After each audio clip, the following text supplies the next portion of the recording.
মক্কার কুরাইশরা এসে বলল, আব্দুল্লাহর বেটা মুহাম্মদ, তুমি যদি আকাশের পূর্ণিমার জ্বলজ্বলে চাঁদকে দুই ভাগ করে দেখাতে পারো তাহলে বিশ্বাস করবো যে তুমি নবী, আর যদি দেখাতে না পারো তাহলে তুমি নবী নও। বিশ্বনবী গ্রিন সিগন্যালের জন্য উপরে তাকালেন, কারণ বিশ্বনবী মন গড়া কিছু বলতেন না, উপর থেকে সিগন্যাল আসলে তারপরেই বলতেন। চিল্লায় বলেন ঠিক কিনা?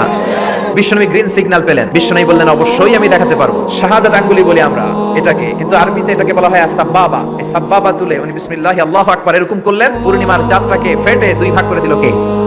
একটা চলে গেল জাবালে আবু কুবাইস, সাফা পাহাড়ের উপরে যে অংশটা, জাবালে আবু কুবাইস আউয়ালু জাবাল ফিল আলাম, পৃথিবীর প্রথম পাহাড়। এই পাহাড় থেকে অন্যান্য মাউন্টেন রেঞ্জ, এই যে আলাস্কা পর্বতমালা, তারপর মাউন্ট এভারেস্ট, আল্পস পর্বতমালা, তারপর তুরে সাইনা, এই যে সিলসিলাতুল জিবাল, এই সব পাহাড়ি রেঞ্জগুলো এই আবু কুবাইস থেকে গোটা বিশ্বে ছড়িয়ে দিয়েছে কে?